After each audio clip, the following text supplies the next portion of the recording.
अब अमिताभ जी को सारे 64 मिल जाते विधायक तो वो सबसे ही बात कर डालते। 7 8 10 तो हमने ही आपको सुना दिए।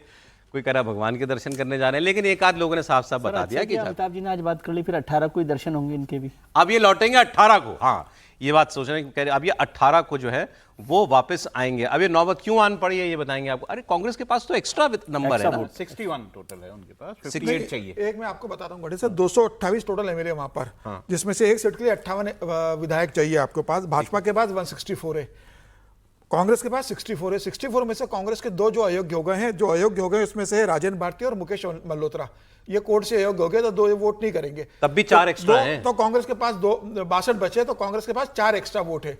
एक भारतीय आदिवासी पार्टी का है, वो बीजेपी को वोट देने वाला ये तय है। अब भारतीय जनता पार्टी को ये लग रहा है कि भाई सिर्फ 4 वोट है, 4 में से एक ध्रुवे एमएलए है, वो भारतीय जनता कांग्रेस से नाराज चल रही है।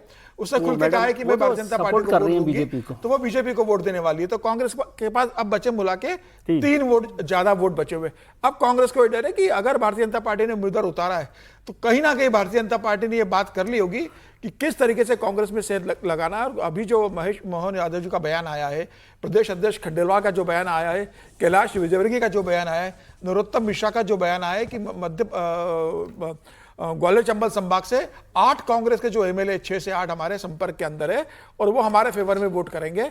और जो बयान बहुत महत्वपूर्ण है, जो वहां के संगठन के लोगों ने कहा है कि आज आप लेकर जा रहे हो ना इनको, बातचीत तो हमारी पहले हो चुकी है, वोटिंग करने तो वही आएंगे ना, आज फोन रख लोगे। इतने दिन तो वो फोन पे हमारे साथ अवेलेबल थे, हमने उम्मीदवार खड़ा कर दिया, आप ले जाइए वोटिंग करने, तो आप उनको यहां पर लेकर आओगे। तो मुझे लग रहा है कि बहुत मुश्किल कांग्रेस के लिए होगी इस समय बचाना। तो मतलब तिजोरी की चाबी पहले बनवा चुकी है। और मीनाक्षी नटराजन नाम ऐसा दिया कि पार्टी के कई विधायक उस बात से नाराज है। वो चाहते थे कि भाई किसी युवा को भेजा जाता, किसी दूसरे को। ये कोई अच्छी बात तो नहीं है वैसे कि हम ये बात कर रहे हैं कि क्रॉस वोट के डर से किसी पार्टी को जाना पड़ रहा है। क्यों टूटने के पीछे प्रलोभन होगा या डर होगा, यही बातें होती हैं। और क्या होता है या एक तीसरी बात यहाँ हो सकती है कि मीनाक्षी जी से कोई बहुत ही नाराज हो, या दिग्विजय जी और कमलनाथ जी पीछे से कोई खेल कर रहे हो कि हमको नहीं भेजा तो उसको भी ना जाने दो। वोट नहीं देने के लिए कि नाराज है, पार्टी डिसिप्लिन से चलती है। और राज्यसभा के चुनाव में तो एक और बड़ी बात है कि कोई वहां पर सीक्रेट बैलेट नहीं है, दिखा के करना है, आपको वोट दिखा के करना पड़ता है।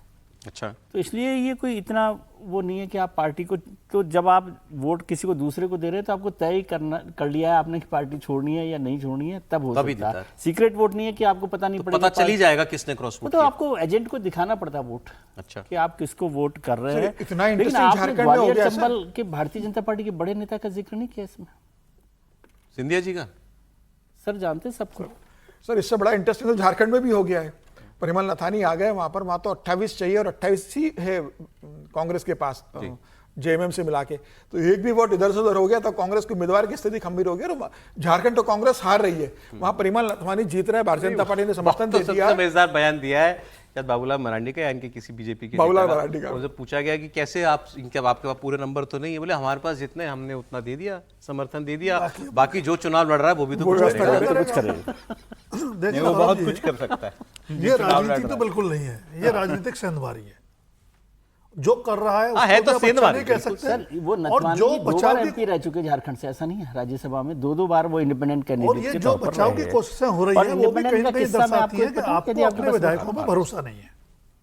कांग्रेस को अपने विधायकों में, जाहिर सी बात है, जो कर रहे हैं वो भी गलत कर रहे हैं, सेंधमारी कर रहे हैं, तो कोई अच्छी राजनीति नहीं है। हाँ। लेकिन जो इतना डरे हुए हैं और विधायकों को ले जा रहे हैं, उनको भी अपने विधायकों में भरोसा नहीं है। बीजेपी ने डरा के तो रखा ही हुआ है सारे मामले। सर, अपना किस्सा सुना दीजिए, फिर मैं आगे बढ़ता हूँ। नहीं, ये चुनाव को लेकर, इंडस्ट्रीज को लेकर बहुत पुरानी बात है। 30-35 मतलब ये लगता है ना आपको कि आज ही ऐसा हो रहा है।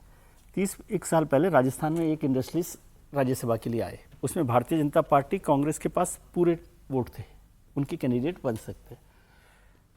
एक बड़े संपादक जी थे, उन्होंने मुझे फ़ोन करके कहा, मैं अखबार में काम कर रहा था, कि विजय तुम्हें पता आज क्या है, कौन क्या हो रहा है राज्यसभा की वोटिंग का। ये संभावना, अब इसमें तो क्या टूट होने, उस समय तो इतना ज़्यादा लगता भी नहीं था। नहीं, ये किसकी तरफ से लड़ रहे, इंडिपेंडेंट लड़ रहे थे? इंडिपेंडेंट लड़ रहे थे। इंडिपेंडेंट के वो तो सब साथ होते हैं ना, उनके इंडिपेंडेंट नाम होता है उनका। ठीक है, ठीक है। तो वो उन्होंने कहा कि एक होटल में आइए, तो 5 सितारा होटल में मैं रात को गया, तो सर कोई था ही नहीं कि जो पार्टी के लिए वोट देने के लिए खड़ा हो। सब उद्योगपति के पीछे। मतलब वो तो अच्छा हो, मेरी स्टोरी फ्लॉप नहीं हुई, मैं चला गया। कांग्रेस भाजपा दोनों के वहां पर गजब। और फिर उसमें से हुआ कि अब ये तो हो गया, अब तुम अपनी अपनी सीट पार्टी को दे दो। दूसरा उदाहरण एक और है, आप भी और वो उद्योगपति तो नथवानी जी के नाखून के बराबर भी नहीं होगा। वो अलग बात है ना। दूसरी बात, एक और उद्योगपति के बिना भी एक बड़े इंडिपेंडेंट जो है राहुल जी के मित्र रहे, वो उत्तर प्रदेश में चुनाव लड़े, न पार्टी की तरफ से पार्टी ने उनको टिकट नहीं दिया, इंडिपेंडेंट लड़े, जिस पार्टी ने उनको टिकट दिया, मतलब जिसका सपोर्ट कर रहे थे, वो पार्टी खुद की कोई टिकट नहीं थे, फिर भी वही जीते। ऐसे बहुत सारे हैं। खेल है। ठीक है, आगे बढ़ते हैं सर। कल इंडिया ब्लॉक की मीटिंग हुई। इस मीटिंग में किस पार्टी की तरफ से क्या क्या कहा गया उसकी डिटेल में आपको बताता हूं। खबर यह आई कि लेफ्ट ने सबसे पहले यह कहा कि हमारी ईमानदारी पर सवाल नहीं उठाने चाहिए थे राहुल गांधी को, जो केरल के चुनाव के दौरान उन्होंने कहा, और कहा कि ये तो बीजेपी की बी टीम है। उन्होंने कहा दुश्मन और दोस्त में कुछ फर्क कीजिए।